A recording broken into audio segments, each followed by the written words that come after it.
করে দিল। শোনা যাচ্ছে সৌরভ গাঙ্গুলিরও নাকি বায়োপিক করার প্ল্যান চলছে, তো মেকার্সদের বলবো প্লিজ একটু ওয়েট করো। মনোভাব দেখতে পাচ্ছি বাকি জীবন। তখন দেখা গেল আপনাদের বায়োপিকের নাম লেজেন্ড দাদা থেকে চেঞ্জ করে রাখতে হলো ক্যাপ্টেন টিএমটি বারে নিন আর আমার পদে গুজে দিন।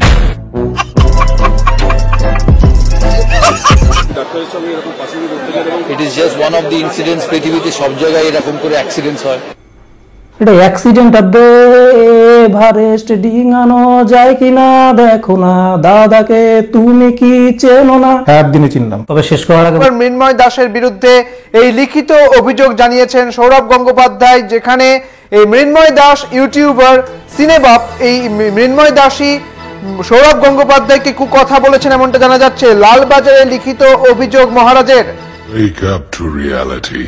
ভিডিওটি একটু ভাই লম্বা হতে পারে, তোমরা ভিডিওটি একদম সম্পূর্ণ দেখো, ঠিক আছে? ভিডিওটির মাধ্যমে আজকে আমি দুধ কা দুধ পানি কা পানি সবটুকু জিনিস প্রুভ করে দেবো ভাই। পুলিশ কিন্তু এই জন্য কিন্তু অনেক স্ট্রং ভাই। পুলিশ দেখবে কখন স্ট্রং, পুলিশ দেখবে সাধারণ মানুষ যখন কি কোনো কথা বলে তখন দেখবে পুলিশ কিন্তু একদম স্ট্রং। কিন্তু ভাই তিলোত্তমা বিচারের জন্য পুলিশ কোথায় ছিল? যখন ঘরটা ভাঙা হচ্ছিল হাসপাতালটা, তখন পুলিশ কোথায় ছিল? তখন তো পুলিশটা এক জায়গাতে চুপ করে বসেছিল। আর এখন সিনেমা মৃন্ময় জাস্ট একটা ভিডিও বানিয়েছে, তখন সিনেমাপের নামে গ্রেপ্তারি পরোয়ানা জারি করছে লালবাজার। যখন লালবাজারের সামনে সেই ছেলে মেয়েগুলো ধর্ণা দিচ্ছিল, তখন কেন পুলিশ কেন সঙ্গে সঙ্গে বার হয়নি? কথাগুলো বলবে কারা ভাই? বলবে কারা? এই যে আমি কথাটা বলছি, আমি এখন বাইরে থাকবো কি ভেতরে থাকবো সেটা আমি জানি না। একটা কথা বলছি, দেখো সিনেবাব যে সমস্ত কথা বলেছে আমি সেই সমস্ত কথা একদম শুরু থেকে শেষ অবধি দেখেছি। সিনেবাব কিন্তু পয়েন্ট টু বি নোটেড করে একদম সঠিক কথা বলেছে। আমি মনে করছিলাম যে সিনেবাব হয়তো ভিডিও বানাবে না, সিনেবাবের সিদ্ধারা মনে বেঁকে গেছে, কিন্তু দেখছি না, সিনেবাব যা করে তেল দেশ তার সিনেমা ইয়েটা আবার দাঁড় করিয়ে ফেলেছে। এবার একটা কথা বলছি, সিনেবাব মমতা ব্যানার্জি দিদিকেও অনেক কথা বলেছে, তার নেত্রীদেরও অনেক কথা বলেছে এবং সৌরভ গাঙ্গুলিকেও অনেক কথা বলেছে। সৌরভ গাঙ্গুলি কি কথা বলেছিল? যে এটা একটা অ্যাক্সিডেন্ট মাত্র, এই রেপ কেসটা একটা অ্যাক্সিডেন্ট মাত্র, এটা সব জায়গাতেই ঘটে। ও তাহলে উনি যে কথাটা বলেছে উনি খারাপ কথা বলেন, এটা একটা অ্যাক্সিডেন্ট। বাহ, কিছু বলার নেই বন্ধুরা। চলো দেখে নিয়ে যাক সিনেবাব মৃন্ময় আমাদের সৌরভ গাঙ্গুলিকে কি কথা বলেছে, তার জন্য গ্রেপ্তারি পরোয়ানাটা জারি করতে হলো। সৌরভ গাঙ্গুলিরও নাকি বায়োপিক করার প্ল্যান চলছে, তো মেকার্সদের বলবো প্লিজ একটু ওয়েট করো। মনোভাব দেখতে পাচ্ছি বাকি জীবন। তখন দেখা গেল আপনাদের বায়োপিকের নাম লেজেন্ড দাদা থেকে চেঞ্জ করে রাখতে হলো ক্যাপ্টেন টিএমটি বারে নিন আর আমার পদে গুজে দিন।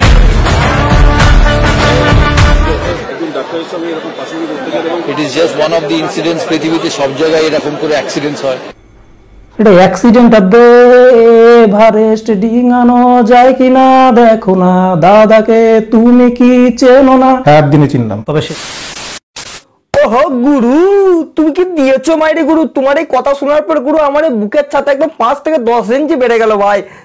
আরে কি কোন একদম সিনেমা যে কথাটা বলছে একদম সঠিক কথা বলেছে। সিনেমা এর মধ্যে একটা ভুল কথা বলেনি। তাও কেন সিনেমাপের নামে কেন গ্রেপ্তারি পরোয়ানা জারি করলো লালবাজার থানা? লালবাজার থানার পুলিশ কেন এই সমস্ত স্টেপ নেবে? কেন লালবাজার থানা পুলিশ কি অন্য সময় স্টেপ নিতে পারেন না? আমি একটা সাধারণ কথা বলছি, লালবাজার থানা পুলিশ এই সামান্য একটা ভিডিও বানানোর জন্য করছে, আর ওদিকে তিলোত্তমা বোন রেপ হয়ে পড়ে আছে, তার কোনো এখন অ্যাকশন বিরোধী হচ্ছে না। কেন সিবিআইয়ের দায়িত্বে চলে গেল এই কথাগুলো? কেন রাজ্যের কেন কোনো আইন শৃঙ্খলা নেই? ও এগুলো বলছি তাহলে এগুলো খারাপ হয়ে যাচ্ছে। বাহ, কি বলবো ভাই, কি বলবো, সত্যি মানে আমার মাথাটা একদম হিট নিচেই চলে যাচ্ছে। পশ্চিমবাংলা আজ কোথায় কোথায়? আজ পশ্চিমবাংলা কিছু বলতে যাবো আমাদের ধরবে জনগণের গলার জোর টিকে ধরবে, আর ভোট নেওয়ার সময় গলাটা ছেড়ে দেবে, মুখে মিষ্টি পড়ে ভোট দা ভোট দা, ভোট দিলে আমরা জয় হিন্দ হয়ে যাচ্ছি। কিছু বলার নেই, কিছু বলার নেই। চলো সিনেমা মৃন্ময় আর কি কি নেতাদের নামে কি বলেছে একটু শুনে নিয়ে যাক। হচ্ছে লেবুলঙ্কার খেলায় অলিম্পিকের চান্স পাওয়া আমাদের বিধায়ক কাঞ্চন মল্লিক কাঞ্চাদা, উনি হয়তো কথার ছলে সত্যি কথাটাই বলে ফেলেছেন। অশান্তি বিভ্রান্তি এগুলো করলে কি দোষীর শাস্তি কাল হবে? আচ্ছা, এই নবান্ন চলো বলা হচ্ছে, নবান্ন অভিযান, লালবাজার অভিযান, আচ্ছা লালবাজার কি দোষীর শাস্তি বিধান করবে? মানে আমি আমার প্রশ্ন, কর্তৃপক্ষ হয়তো বসে বসে এটাই ভাবছে যে জনগণ রাস্তা দিয়ে হেঁটে চলেছে হাঁটু, পিচের রাস্তা বানিয়ে দেওয়া হয়েছে, হাঁটতে হাঁটতে রাস্তা হয়ে যায়, তাদের জুতো সুতলা হয়ে যায়। আমরা আমাদের নির্লজ্জতার চরম সীমায় পৌঁছে নির্বিকার থাকবো, আমরা নির্লজ্জতায় পিএইচডি করবো, আমরা কোনো অ্যাকশনই নেব না। বিশৃঙ্খলা তৈরি হচ্ছে। দেখো এখানে কাঞ্চন মল্লিকের নেমে যে সমস্ত কথা আমাদের মৃন্ময়দা বলেছে একদম সঠিক কথা বলেছে। বন্ধুরা আমি কিন্তু তোমাদের পার্ট পার্ট করে দেখাচ্ছি যে সিনেমা মৃন্ময়ের ভুলটা কোথায়। কয় কাঞ্চন মল্লিকের নামে তো সিনেমা তো কয় কোনো ভুল বললো না। কাঞ্চন খেচা কাঞ্চন কি বলছে যে সমস্ত সরকারি চাকরিরা এই আন্দোলন করছে তারা সরকারি বেতনটা নেবে না। তাহলে সরকারি বেতনটা মারা কোথা থেকে আসছে? আপনি কি সরকারি বেতনটা দিয়ে যাচ্ছেন? মাসের শেষে তো স্ট্রেজাররা তো দিচ্ছে। কি বলবো, কিছু বলার নেই ভাই। এই লিখিত অভিযোগ জানিয়েছেন সৌরভ গঙ্গোপাধ্যায়, যেখানে এই মৃন্ময় দাস ইউটিউবার সিনেবাপ এই মৃন্ময় দাসই সৌরভ গঙ্গোপাধ্যায়কে কথা বলেছেন এমনটা জানা যাচ্ছে। লালবাজারে লিখিত অভিযোগ মহারাজের। এই রাজ্য যে কবে ঠান্ডা হবে সেটা ভাই আমি জানি না।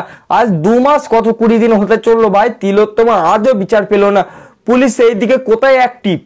পুলিশ এই দিকে ভাই কোথায় অ্যাক্টিভ? আমার কাছে এইটাই কোশ্চেন, কোথায় অ্যাক্টিভ? অ্যাক্টিভ কিন্তু এখানে নয়, অ্যাক্টিভ নয়, এটা ডিঅ্যাক্টিভেট হয়ে গেছে আমাদের পুলিশ। পুলিশ কখন অ্যাক্টিভেট থাকবে? এরকম কোনো ইউটিউবারে যদি আন্দোলন করে, আন্দোলনে গোট জোটে, তখন পুলিশ অ্যাক্টিভ থাকবে। পুলিশ যখন দেখবে যে চাটুকারিতা করতে ব্যস্ত, তখন পুলিশ অ্যাক্টিভ থাকবে। আমি কিন্তু এই বলে কিন্তু সমস্ত পুলিশকে ভাই খারাপ আমি বলছি না। কিছু কিছু পুলিশ ভাই এরকম করছে, কয় তাহলে দিল্লি পুলিশ কয় এরকম করছে না তো? হ্যাঁ, সিবিআই হাতে কেন আগে করে ট্রান্সফার করতে দেওয়া হয়? আগে তো পুলিশ তদন্ত করে, পুলিশ যদি না পায় তারপর তো সিবিআই হাতে দেওয়া হয়। এই প্রশ্নগুলো করবে কারা? জনগণ তো করবে। আর জনগণ কিছু বলতে গেলে তাদের গলাতে ভাই জোর টিপে ধরছে সরকাররা। তাই বাংলাদেশের এক গান আছে না, এই দেশটা তোমার বাপের নাকি, করছো ছলা কলা, কিছু বললেই ধরছো চেপে জনগণের গলা। এই দেশটা তোমার বাপের নাকি, করছো। সত্যিই ছলা কালো হচ্ছে ভাই, সত্যিই ছলা কালো হচ্ছে। ভোটের সময় আমরাও ছলা কলাটা দেখিয়ে দেবো। কথাটা ঠিকই বলেছেন।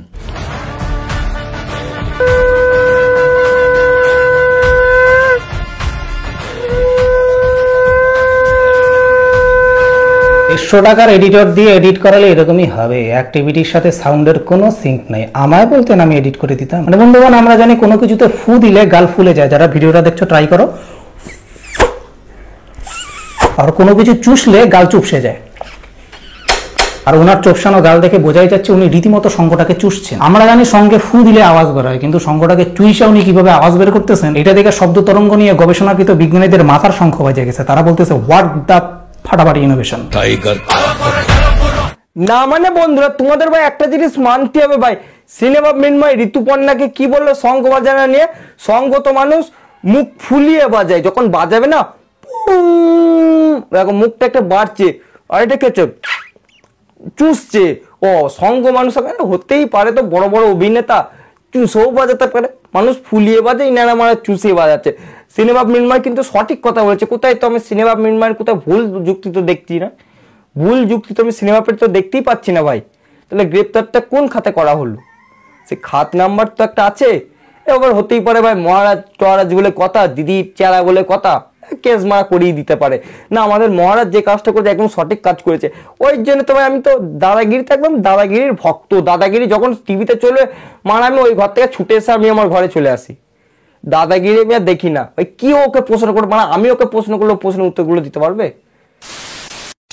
আরে মিটিং মিছিল প্রতিবাদ করে দাবি চাওয়াটা আমাদের মতো জনগণের কাজ, আর সেটাকে পূরণ করা আপনাদের মতো সরকারি ক্ষমতাপ্রাপ্ত বিধায়ক এমএলএ এমপিদের কাজ। আপনারাও যদি একসাথে এসে নাকে কান্না শুরু করেন তাহলে অ্যাকশনটা নেবে কে? মানে ধরুন, আমার জাস্ট ভিডিওটি শেষ করার আগে একটা ছোট কথা বলে ভিডিওটি শেষ করতে চাই। আমার শুধু মনে হচ্ছে সৌরভ গাঙ্গুলি ভাই ফুটেজ খাওয়ার জন্য কেসটি করেছে। কেন বলছি, সিনেমা মৃন্ময় তো কোনো গাল খিস্তি দিয়ে তো আমাদের গাঙ্গুলি সাহেবকে তো কিছু কথা বলেনি, শুধু বলেছিলেন যে তার কিছু কৌতুক কথা, সেটা আমাদের সিনেমা মৃন্ময় তুলে ধরেছিলেন। বাট এখানে কেস করার ভাই কোথায় আমি বুঝছি না। আপনার যদি অতই কেস করার মন থাকে আপনি করুন না, তিলোত্তমার বিচার যাদের হয়নি তাদের বিরুদ্ধে কেস করুন, যারা সে নৃশংসভাবে হত্যা করেছে তাদের বিরুদ্ধে কেস করুন, তাদের বিরুদ্ধে রুখে দাঁড়ান।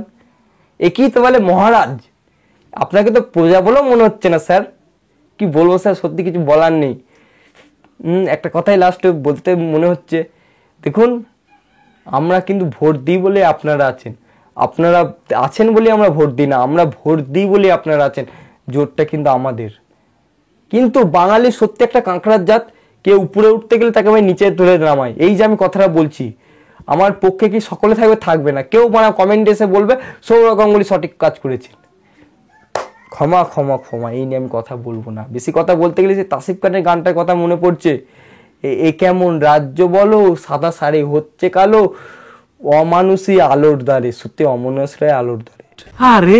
A few moments later. তো গাইস ভিডিওটি আজ এটুকুই। ভিডিওটি যদি তোমাদের ভালো লাগে তাহলে প্লিজ লাইক কমেন্ট শেয়ার করো। চ্যানেলে যারা নতুন তারা অবশ্যই সাবস্ক্রাইব করো। এই গাইস এই চ্যানেলে হাসির মজার রোস্টিং ভিডিওগুলো দেখার জন্য অবশ্যই তোমাদের সাবস্ক্রাইব করে বাড়ির পাশে থাকতে হবে। আর তোমাদের সাথে দেখা হচ্ছে অন্য কোনো ভিডিওতে। ততক্ষণের জন্য তোমরা ভালো থেকে সুস্থ থেকে এই কামনাই করি। আর দুর্নীতিগ্রস্ত মন্ত্রীদের কালো হাত ভেঙে দাও, গুঁড়িয়ে দাও। ভেঙেছে লাঠি ঠ্যাং, ভেঙেছে কালো ঠ্যাং, ভাঙবে মাথার ব্রেন লেওরা রে।